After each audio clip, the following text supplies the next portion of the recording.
ഈശോമിശിഹായ്ക്ക് സ്തുതിയായിരിക്കട്ടെ. കുടുംബം തിരുക്കുടുംബം വിചിന്തനം നമുക്ക് തുടരാം. നമ്മളിന്നും ധ്യാനിക്കുന്നത് തിരുക്കുടുംബത്തിലെ ഏറ്റവും പ്രധാന ഖണ്ഡിയായ യേശുവിനെ കുറിച്ചാണ്. നമ്മൾ കണ്ടു യേശുവാകുന്ന ജ്ഞാനം, യേശുവിനെ കുറിച്ചുള്ള ജ്ഞാനം. മൂന്നാമതായിട്ട് നമ്മൾ ചിന്തിക്കുന്നത് യേശു നൽകുന്ന ജ്ഞാനം, the knowledge that we receive from Jesus Christ. അതേക്കുറിച്ച് നാം മനസ്സിലാക്കിയിരിക്കുന്നത് നല്ലതാണ്. മത്തായി 11-ാം അധ്യായം 28-ാമത്തെ വചനം എടുക്കുമ്പോൾ അവിടെ പറഞ്ഞിട്ടുണ്ട്, അധ്വാനിക്കുന്നവരും ഭാരം വഹിക്കുന്നവരുമായ നിങ്ങളെല്ലാവരും എൻ്റെ പക്കൽ വരിക, ഞാൻ നിങ്ങളെ ആശ്വസിപ്പിക്കാം. നമ്മുടെ കുടുംബജീവിതത്തിലാണെങ്കിലും ഭാരങ്ങൾ വഹിക്കുമ്പോൾ ഈ വചനം നമ്മുടെ ഹൃദയത്തിലേക്ക് മനസ്സിലേക്ക് ഓടി വരണം. ദൈവം നമ്മെ ക്ഷണിക്കുകയാണ്, നിങ്ങൾ എൻ്റെ പക്കലേക്ക് വരിക. വ്യക്തിപരമായ പ്രാർത്ഥനയിലും കുടുംബ പ്രാർത്ഥനയിലൂടെയും എൻ്റെ പക്കലേക്ക് തിരിയുക, ഞാൻ നിങ്ങൾക്ക് ആശ്വാസം പകരാം. അതോടൊപ്പം കർത്താവ് പറഞ്ഞിരിക്കുന്നൊരു കാര്യമുണ്ട്, എൻ്റെ അടുക്കലിരുന്ന് എന്നിൽ നിന്നും പഠിക്കുവിൻ, അപ്പോൾ നിങ്ങൾക്ക് ആശ്വാസം ലഭിക്കും. പറയുണ്ട്, യേശുവിൻ്റെ പക്കലിരിക്കാൻ നമ്മൾ തയ്യാറായാൽ, പ്രാർത്ഥിക്കാൻ നമ്മൾ തയ്യാറായാൽ, വചനം ധ്യാനിക്കാൻ നമ്മൾ തയ്യാറായാൽ നമുക്ക് യേശുവിൽ നിന്നും പഠിക്കാൻ സാധിക്കും എന്നുള്ള ആ യാഥാർത്ഥ്യം തിരിച്ചറിയണം. ഇതിൻ്റെ വെളിച്ചത്തിൽ 2-3 പ്രധാനപ്പെട്ട കാര്യങ്ങൾ നമ്മൾ മനസ്സിലാക്കാൻ പരിശ്രമിക്കുകയാണ്. ഒന്ന്, യേശു പഠിച്ചു എന്നുള്ള യാഥാർത്ഥ്യം. അത് നമ്മൾ കാണുന്നുണ്ട്. ലൂക്ക 2:46 മുതൽ വായിക്കുമ്പോൾ, ഉപാധ്യായരുടെ മുമ്പിലിരുന്ന് അവരോട് ചോദ്യം ചോദിക്കുകയും അവർ പറയുന്നതെല്ലാം കേൾക്കുകയും ചെയ്യുന്ന യേശുവിനെ കാണാൻ പറ്റും. ഇരുന്ന് പഠിച്ചവനാണ് യേശു, ഇരുന്ന് പ്രാർത്ഥിച്ചവനാണ് യേശു. അത് നമുക്ക് യേശുവിൻ്റെ ജീവിതത്തിലേക്ക് നോക്കിയാൽ കാണാൻ പറ്റും. ലൂക്ക 2:52 നമ്മൾ കാണുന്നുണ്ട്, ജ്ഞാനത്തിലും അറിവിലും യേശു വളർന്നു. എങ്ങനെയാണ്? ഇരുന്ന് പ്രാർത്ഥിച്ചതുകൊണ്ടും ഇരുന്ന് പഠിച്ചതുകൊണ്ടും. ഇങ്ങനെയുള്ള കാര്യങ്ങൾ ചെയ്യാൻ നമ്മൾ തയ്യാറാകുമ്പോൾ നമുക്കും പഠിക്കാൻ പറ്റും. ദൈവത്തിൽ നിന്ന് പഠിക്കാൻ പറ്റും, മറ്റുള്ളവരിൽ നിന്ന് പഠിക്കാൻ പറ്റും.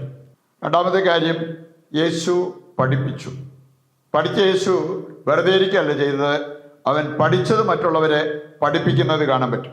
ലൂക്ക 20:1 മുതൽ വായിക്കുമ്പോൾ, യേശു ജനങ്ങളെ പഠിപ്പിച്ചു, യേശു സുവിശേഷം പ്രഘോഷിച്ചു. ഈ 2 കാര്യങ്ങളും യേശു ചെയ്ത കാര്യങ്ങളാണ്. മത്തായി 4-ാം അധ്യായം 23-ാമത്തെ വചനം എടുത്താൽ, യേശു ചുറ്റി സഞ്ചരിച്ച് പഠിപ്പിച്ചു എന്ന് പറയുന്നത് അവിടെ നമുക്ക് കാണാൻ പറ്റും. പറയുണ്ട്, അവരധ്വാനം യേശുവിന് ഭാരമായിരുന്നില്ല, വലിയ ഒരു സന്തോഷത്തോടെ യേശു ചെയ്തൊരു കാര്യമാണ്. ചുറ്റി നടന്ന് അവൻ പഠിപ്പിച്ചു. പിന്നെ നമ്മൾ കാണുന്നുണ്ട്, പഠിപ്പിക്കാൻ അപ്പസ്തോലന്മാരോട് ആവശ്യപ്പെടുകയും ചെയ്തു. അതുകൊണ്ട് തന്നെ അപ്പസ്തോലന്മാർ ചുറ്റി സഞ്ചരിച്ച് പഠിപ്പിക്കുന്നതിനെക്കുറിച്ചും സുവിശേഷങ്ങളിൽ നമ്മൾ കാണുന്നുണ്ട്, ദൈവവചനത്തിൽ നമ്മൾ കാണുന്നുണ്ട്. അപ്പസ്തോല പ്രവർത്തനം 2:14 മുതൽ വായിക്കുമ്പോൾ, അതുപോലെ 3:11 മുതൽ വായിക്കുമ്പോൾ പത്രോസിന്റെ പ്രസംഗം, പത്രോസ് പഠിപ്പിക്കുന്നത് നമുക്ക് കാണാൻ പറ്റും. അപ്പസ്തോല പ്രവർത്തനം 8:4 മുതൽ വായിക്കുമ്പോൾ പീലിപ്പോസിന്റെ പ്രസംഗം. അപ്പസ്തോല പ്രവർത്തനം 22:1 മുതൽ വായിക്കുമ്പോൾ പൗലോസിന്റെ പ്രസംഗം. മാത്രമല്ല, പൗലോസ് തൻ്റെ അടുത്തേക്ക് വരുന്നവരെ പഠിപ്പിക്കാൻ വേണ്ടി സ്വന്തം ചെലവിൽ വീടെടുത്ത് അവരെല്ലാം പഠിപ്പിക്കുന്നതിനെക്കുറിച്ച് അപ്പസ്തോല പ്രവർത്തനം 28-ാം അധ്യായം വായിക്കുമ്പോൾ നമുക്ക് കാണാൻ പറ്റും. അവസാനമായിട്ട്, വചനവും വിജ്ഞാനവും നമ്മെ സമ്പന്നരാക്കും എന്ന യാഥാർത്ഥ്യം നമ്മൾ തിരിച്ചറിയണം. നമ്മൾ ശരിക്കും സമ്പന്നരാകുന്നത് വചനത്താലും വിജ്ഞാനത്താലുമാണ്. 1 കൊരിന്തോസ് 1-ാം അധ്യായം 5-ാമത്തെ വചനം എടുക്കുമ്പോൾ അവിടെ പറഞ്ഞിട്ടുണ്ട്, അവിടുന്ന് എല്ലാവിധത്തിലും പ്രത്യേകിച്ച് വചനത്താലും വിജ്ഞാനത്താലും നമ്മെ സമ്പന്നരാക്കിയിരിക്കുന്നു. 2 പത്രോസ് 3:18 വായിക്കുമ്പോഴും അവിടെ നമ്മൾ കാണുന്നുണ്ട്, നമ്മൾ സൽപ്രവൃത്തികളാൽ സമ്പന്നരായി മാറണം. യേശു ക്രിസ്തുവിനെ കുറിച്ചുള്ള അറിവും അവൻ്റെ കൃപയിലൂടെയും സമ്പന്നരായിട്ട് മാറണം. പ്രിയപ്പെട്ടവരെ, യേശു നൽകുന്ന ഈ അറിവ്, ഈ ജ്ഞാനം, ഈ സമ്പത്ത് ഏറ്റെടുത്ത് സമ്പന്നരാകാൻ നമുക്ക് ആഗ്രഹിച്ച് പ്രാർത്ഥിക്കാം. ഇന്ന് കോമൺ നിയോഗമായിട്ട് നമ്മൾ വയ്ക്കുന്നത് ധനമോഹികളായിട്ടുള്ളവരുടെ മാനസാന്തരം. കുടുംബ പ്രതിഷ്ഠയിലേക്ക് നമുക്ക് പ്രവേശിക്കാം. ഇന്നത്തെ നമ്മുടെ എല്ലാ ആവശ്യങ്ങളും ഇന്നത്തെ പ്രാർത്ഥനാ നിയോഗങ്ങളും യേശുവിൻ്റെ തിരുഹൃദയത്തിൽ പ്രതിഷ്ഠിച്ച് നമുക്കിപ്പോൾ കുടുംബ പ്രതിഷ്ഠയിൽ പങ്കുചേരാം. ഈശോയുടെ തിരുഹൃദയമേ, ഞങ്ങളെയും ഞങ്ങളുടെ കുടുംബത്തെയും ഞങ്ങൾ അങ്ങേക്ക് പ്രതിഷ്ഠിക്കുന്നു. ഞങ്ങളുടെ കുടുംബത്തിൽ അങ്ങ് രാജാവായി വാഴണമേ. അങ്ങയുടെ തിരുരക്തത്താൽ ഞങ്ങളെ മുദ്ര ചെയ്യണമേ. ഞങ്ങളുടെ എല്ലാ ഉദ്യമങ്ങളെയും ആശീർവദിക്കുകയും എല്ലാ വിപത്തുകളിൽ നിന്നും ഞങ്ങളെ സംരക്ഷിക്കുകയും ചെയ്യണമേ. ഞങ്ങളുടെ പാപങ്ങൾ ക്ഷമിക്കുകയും മേലിൽ പാപം ചെയ്യാതിരിക്കാൻ ഞങ്ങളെ സഹായിക്കുകയും ചെയ്യണമേ.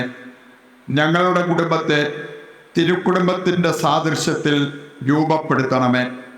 മറിയത്തിൻ്റെ വിമല ഹൃദയവും യൗസേപ്പ് പിതാവും ഞങ്ങളുടെ പ്രതിഷ്ഠ അങ്ങേക്ക് സമർപ്പിക്കുകയും ജീവിതകാലം മുഴുവൻ ഇതിൻ്റെ സജീവ സ്മരണ ഞങ്ങളിൽ നിലനിർത്തുകയും ചെയ്യട്ടെ.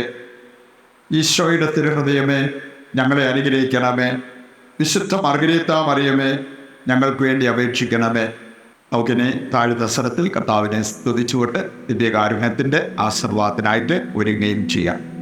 യേശുവേ നന്ദി, യേശുവേ സ്തുതി. Hallelujah, hallelujah. കർത്താവേ, ഞങ്ങളെയും ഞങ്ങളുടെ കുടുംബത്തെയും ലോകമാസകലമുള്ള എല്ലാ കുടുംബങ്ങളെയും അങ്ങയുടെ തിരുഹൃദയത്തിലും പരിശുദ്ധ അമ്മയുടെ വിമല ഹൃദയത്തിലും ഞങ്ങൾ പ്രതിഷ്ഠിക്കുന്നു. ഞങ്ങളെ സംരക്ഷിക്കണമേ, ഞങ്ങളെ പരിപാലിക്കണമേ, ഞങ്ങളെ അനുഗ്രഹിക്കണമേ. യേശുവേ നന്ദി, യേശുവേ സ്തുതി, യേശുവേ സ്തോത്രം.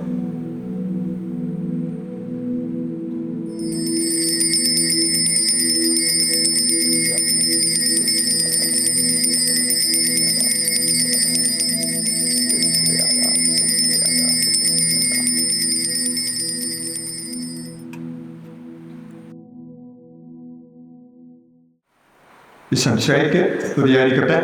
ദൈവം നിങ്ങളെ സമർത്ഥമായി അനുഗ്രഹിക്കട്ടെ.